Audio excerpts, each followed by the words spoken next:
A Secretaria Municipal de Cultura e Economia Criativa da cidade de São Paulo e a Núclea apresentam Letras Pretas.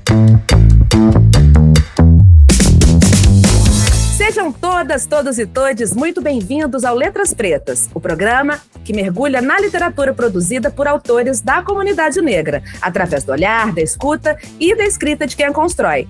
Eu sou Paloma Santos e aqui comigo meu parceiro de microfone, o queridíssimo Max, apresentador. Salve, salve, simpatia!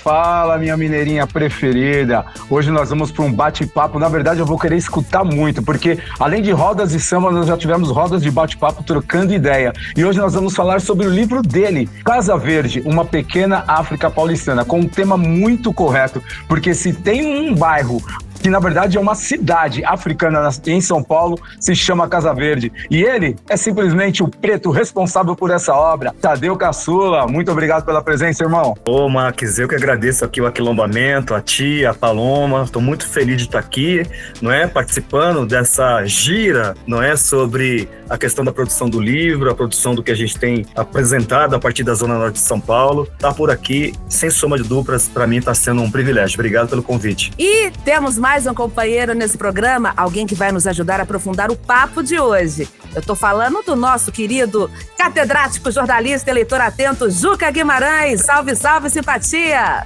Salve, Paloma! Olá, Max! Estamos hoje com um livro maravilhoso, um livro que respira música, respira ancestralidade, respira território. O Tadeu Caçula, para mim, é uma pessoa única, é um escritor que reúne o talento de sociólogo, mestre também em mudanças sociais e participação política pela USP e um grande compositor menos sambista. Então ele tem toda a cultura acadêmica e também a cultura do samba, da ancestralidade, para falar desse tema que, para mim, é fundamental para quem é paulistano, para quem é brasileiro e para quem se interessa pela história da diáspora afro-atlântica, porque tudo que aconteceu nesses últimos séculos no mundo está relacionado com essa diáspora, né? Foi a partir do momento que as pessoas negras foram escravizadas na África e vieram para cá para trabalhar na América do Sul, América Central, América do Norte, o mundo inteiro mudou, o capitalismo mudou, as riquezas mudaram, a base do que a gente tem hoje no mundo é a história negra-africana no mundo. Então essa história africana está em todos os lugares, e aqui em São Paulo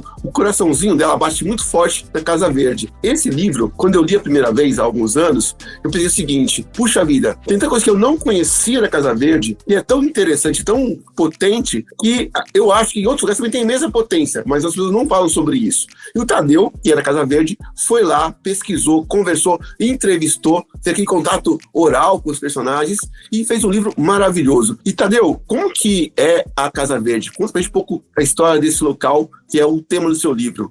Falar da Casa Verde é falar sobre como as diásporas africanas impactaram em vários aspectos, né, nos territórios conhecidos como territórios negros, não só em São Paulo, né, Juca, mas São Paulo, Salvador, BH, Rio de Janeiro, enfim, todas as capitais e grandes e médias e até pequenas cidades do país, existe ali uma contribuição significativa, estrutural, histórica, arquitetônica, econômica, tecnológica dessas digitais negras que ajudaram a construir a identidade do nosso país. E não é diferente quando a gente vai pensar em cosmologia, quando a gente fala do território da Casa Verde, um território que na realidade no livro eu recorto na Casa Verde, mas o debate é sobre toda a zona norte de São Paulo, que por conta de um percurso histórico de desenvolvimento não só econômico, mas também de modernização arquitetônica da cidade, essa população foi trazida para a zona norte de São Paulo. Não é aquilo que eu defendo no livro como que ocorreu naquele momento, microdiásporas ou, no sentido literal, um projeto de higienização étnico e social da cidade de São Paulo. Então a Casa Verde, ela é muito representativa em vários aspectos. Primeiro, não só pela questão da quantidade de famílias negras aqui presentes,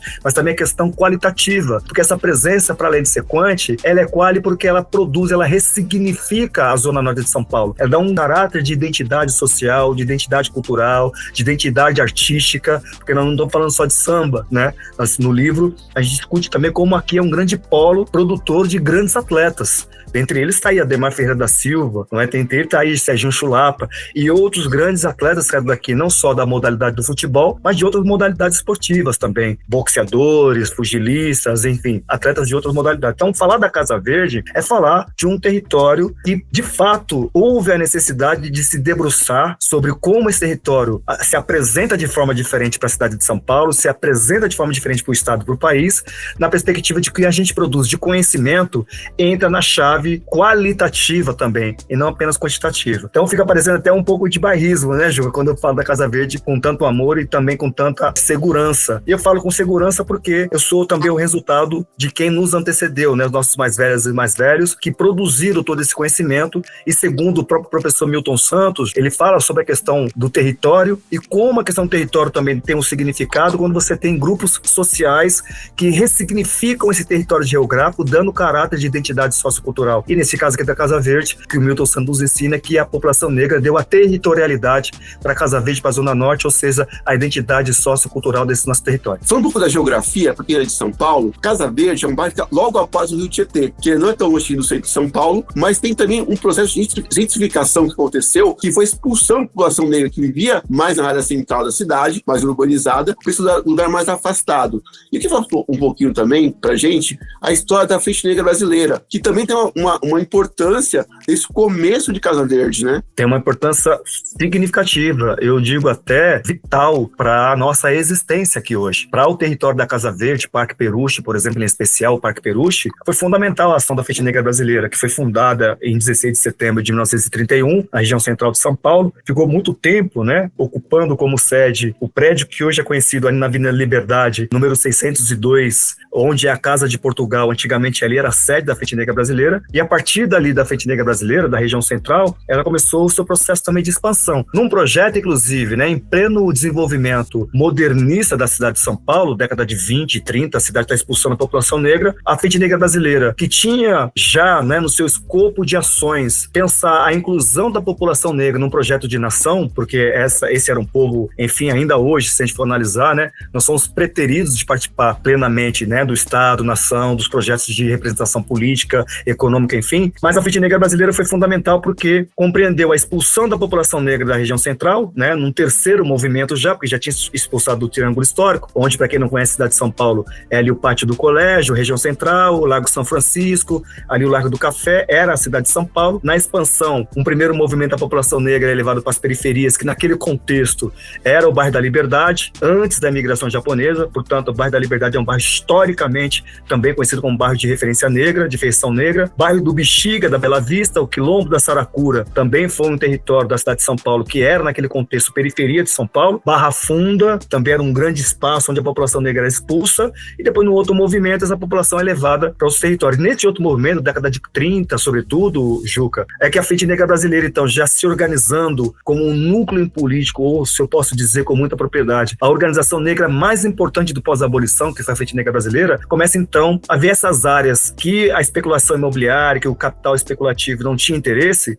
e começou a comprar pequenos lotes. E aqui na Casa Verde ocorreu isso. O Parque Peruche, quando você olha a cartografia do bairro, você vai ver que as ruas são todas cortadinhas assim, né, de verticais e horizontais, porque eram lotes que parte desses lotes foram adquiridos pela Frente Negra Brasileira, ou a Frente Negra Brasileira ajudou as famílias negras que estavam sendo expulsas do centro a comprar esses lotes para poder se organizar e ressignificar esse território com a nossa presença. Então, a Frente Negra Brasileira tem um papel fundamental, não apenas na nossa presença na Zona Norte, que eu conto muito isso também no livro, mas sobretudo no projeto de organização da comunidade negra a partir da cidade de São Paulo, e depois vai ganhar aí o espectro nacional. Só um pouquinho diretamente da Casa Verde, porque você falando agora, e o Juca falou que é depois do lado de cá, do outro lado da Marginal. E o Racionais MC escreveu uma música, O Mundo é Diferente, da ponte pra cá. E é incrível, porque a Casa Verde e o Capão Redondo são do mesmo lado, né, Caçula? Exatamente. São do mesmo lado da Marginal. Então a música é uma referência muito grande. Queria que você decorresse um pouquinho sobre isso. Eu também debato isso, que literalmente o Rio Tietê é um divisor de águas sociais, econômicos, inclusive étnico. Há uma divisão flagrante de um apartheid que acontece na cidade de São Paulo, que é um projeto mesmo de higienização, um projeto de apagamento e aniquilamento da população negra.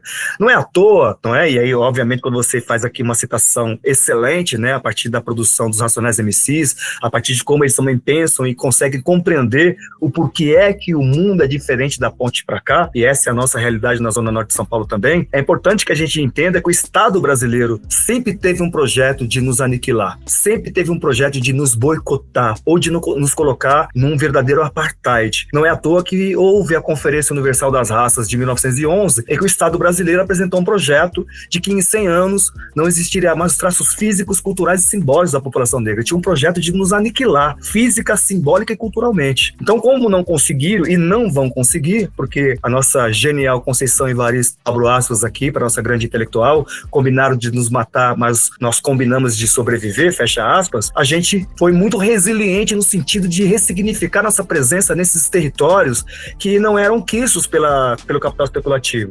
Então, na Zona Sul, como você trouxe aqui brilhantemente o exemplo da música dos Racionais, a ressignificação que se deu, sobretudo, né, na tentativa de sobrevivência do Estado e outra de ressignificar pela arte. Então, você tem um referencial muito grande do rap, do hip hop na Zona Sul, e na Zona Norte a ressignificação se deu através do samba. Não à toa, nós temos o maior número de escolas de samba tradicionais aqui na Zona Norte de São Paulo, né? Eu trago isso também no livro. Não é à toa que nós temos ilês de candomblé, templos de umbanda, o afoxé mais antigo do Carnaval de São Paulo, que tem mais de 40 anos de atuação, que sai de um terreiro de candomblé e que leva uma outra possibilidade cosmológica de disputar a cidade, de dizer que nós temos direito à cidade. Então, mesmo nos colocando nesse apartheid, a partir desse divisor de águas que são os rios Tietê e o Rio Pinheiros, a gente consegue ressignificar nossa presença, colocar nossos territórios no radar como território de referência não só negra, mas de resistência, a partir do que é produzido da arte, da produção intelectual, da produção literária, e ao mesmo tempo a gente, de uma certa forma, continua fazendo a contranarrativa hegemônica de nos colocar no lugar de estarmos apartadas e apartados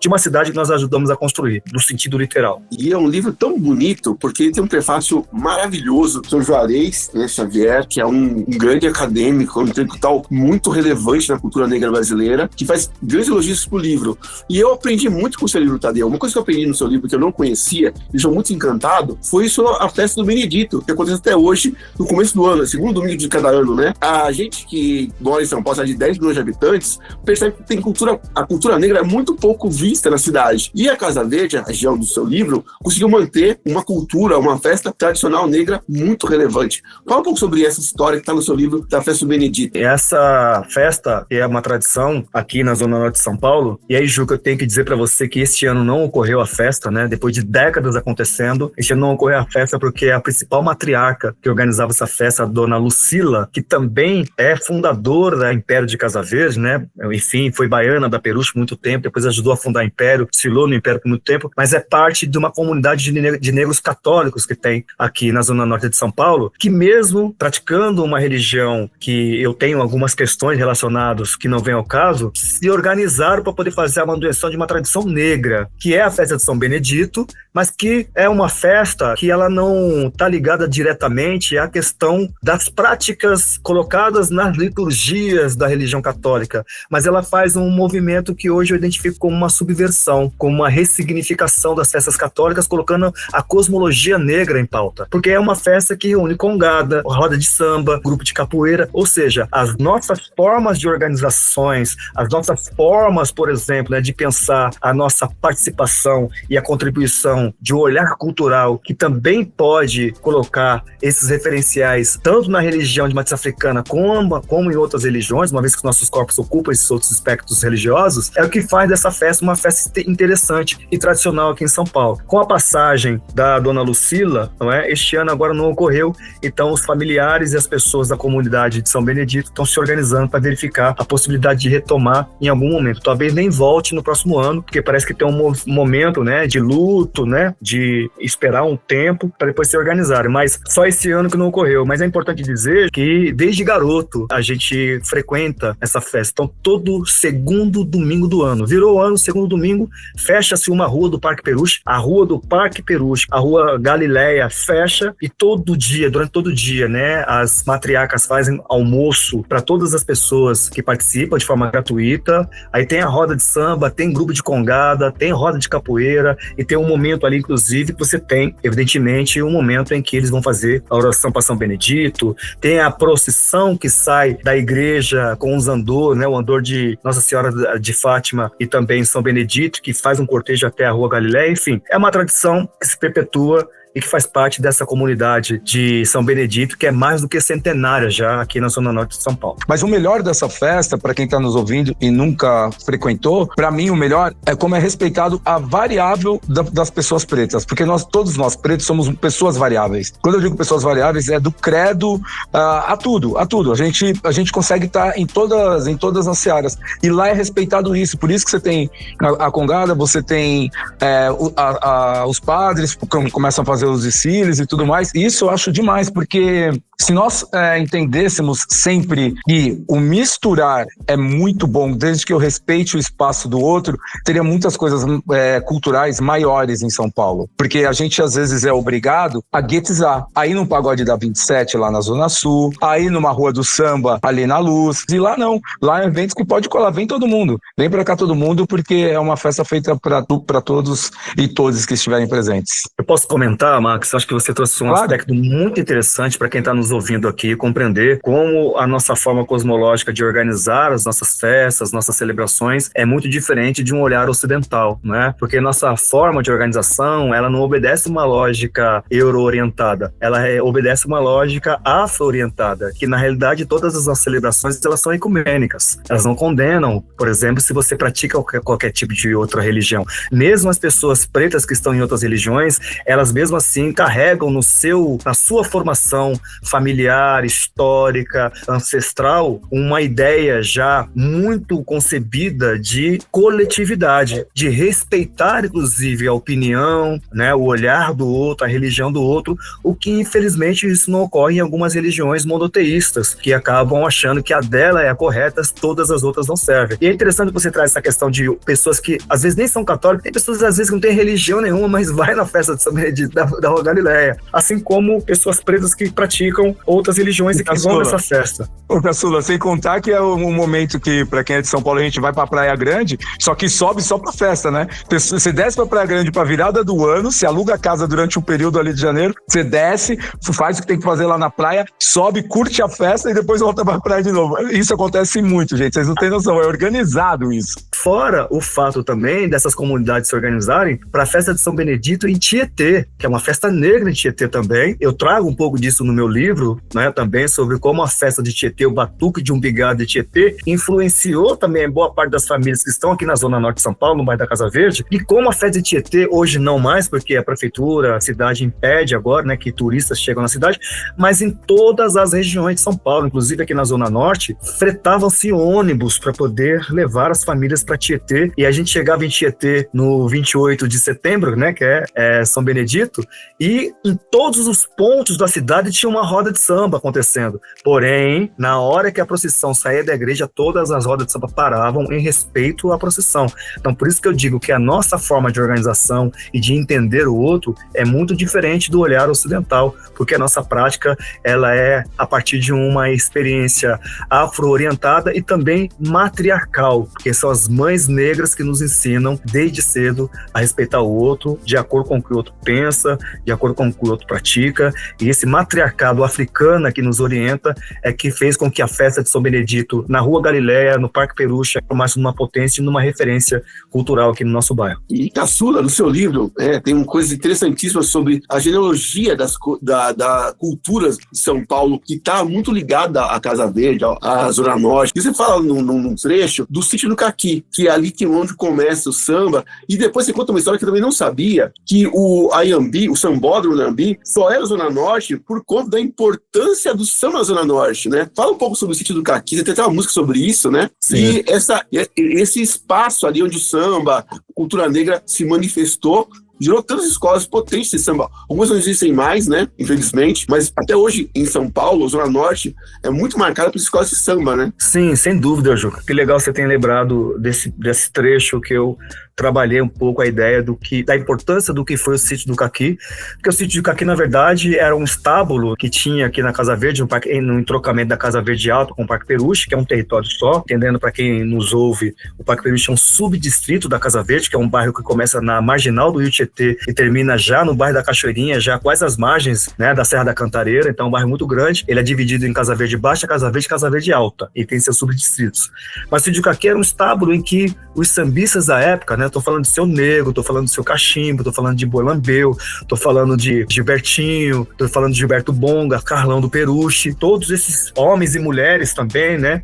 Se organizavam para poder pegar uma parte desse estábulo, organizar, limpar, deixar pronto para poder fazer os primeiros ensaios do embrião, né? Do que hoje é a Escola de Samba Unidos do Peruche. Então o sítio do Caqui foi um ponto importante, sobretudo do ponto de vista de um ponto de referência negra na Zona Norte. Então vinha gente de várias regiões. Artistas que vinham para São Paulo passaram pelo sítio do Caqui. Você tem também a presença de sambistas de outras escolas de samba que vieram para Casa Verde. Estou falando de Pé Rachado, estou falando de Seu Inocêncio Tobias, estou falando de Toniquinho Batuqueiro, né? Estou falando de Henrique, estou falando dessa turma, né, que inaugura o que é o Samba Carnaval em São Paulo, que naquele contexto também vinham visitar as manifestações carnavalescas, culturais e musicais da Zona Norte aqui do bairro da Casa Verde. Então o sítio do Caqui é um território importante, não só simbólico, Juca, mas também do ponto de vista de marcador histórico da Zona Norte. Quiçá, eu abuso aqui com muita tranquilidade, um marcador para a história do carnaval e da presença negra na cidade de São Paulo, para além da Zona Norte. E aí você tem ali, então, a partir do sítio do Caqui, um espaço físico onde foi organizado o que hoje conhecemos, que é a Escola de Samba Unidos do Peruche, que foi fundada em 1956, mas o processo embrionário se deu a partir da década de 40, 46, 47, com o Bico Doce, né, que eu abordo também no livro, que era um grupo organizado de carnaval que ia fazer as festas de carnaval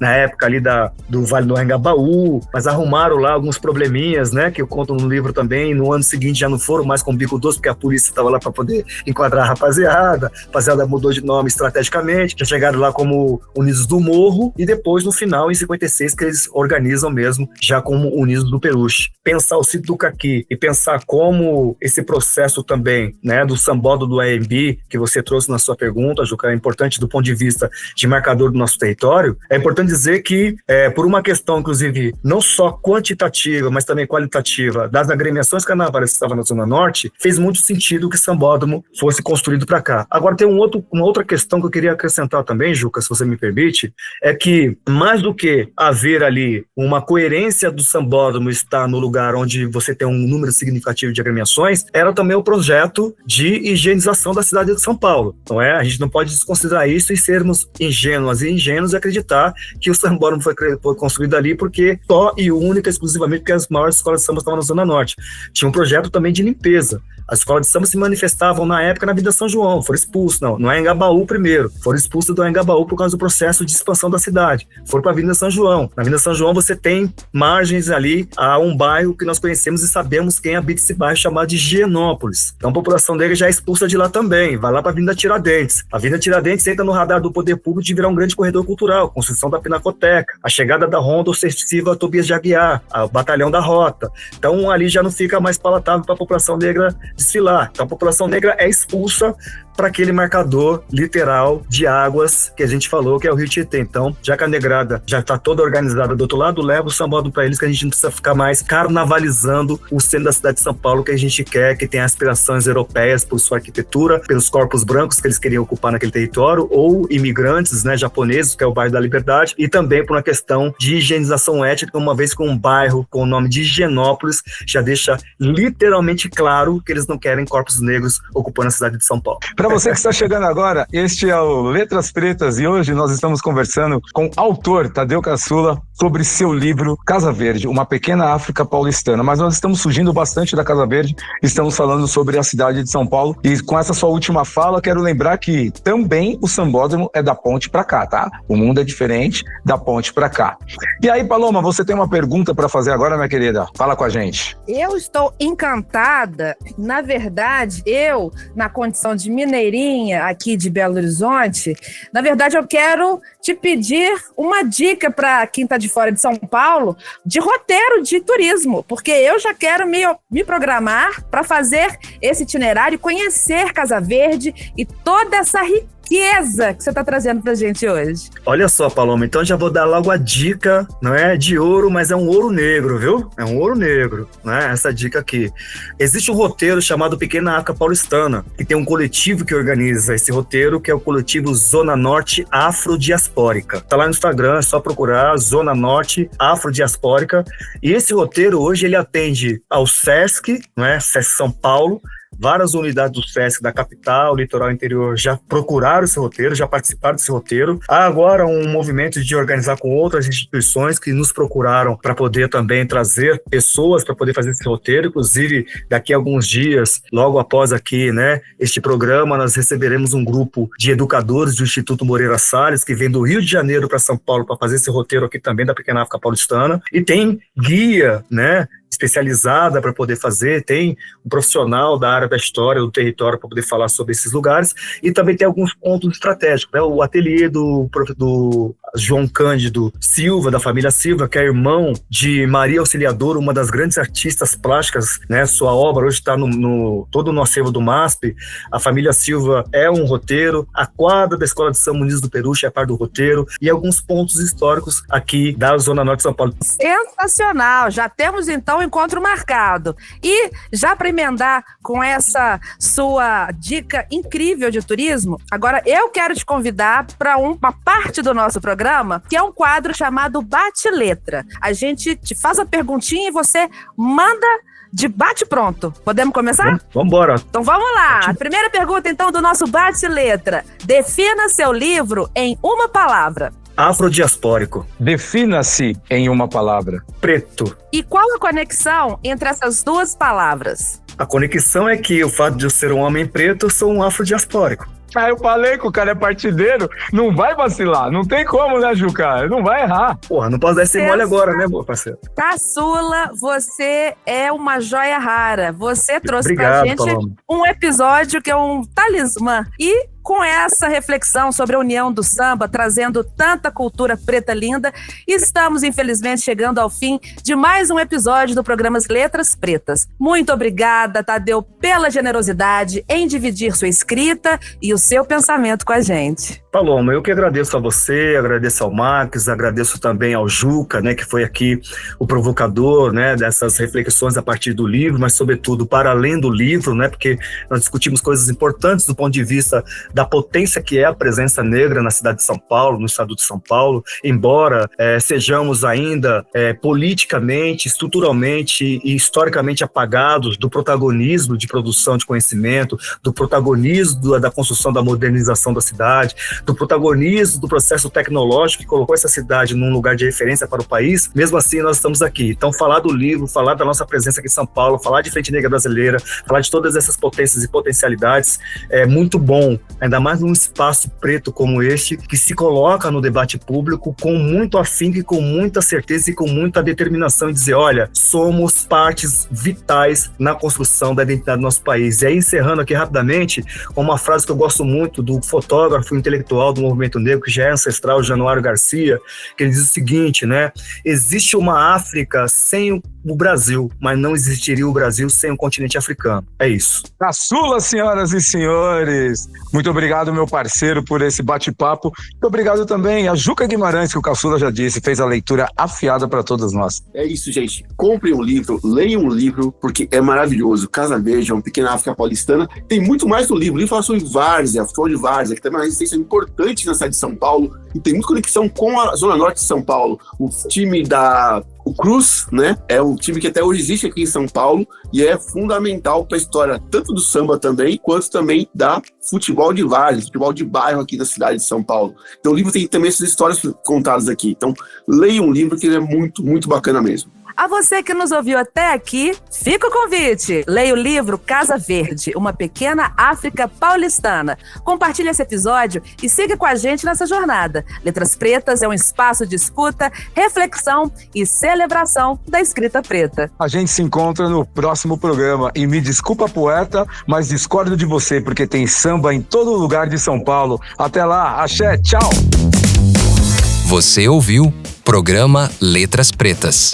Uma apresentação da Secretaria Municipal de Cultura e Economia Criativa da cidade de São Paulo, através do PROMAC, Programa Municipal de Apoio a Projetos Culturais, e da Núclea. Apoio Cultural. Shopping Pátio Paulista.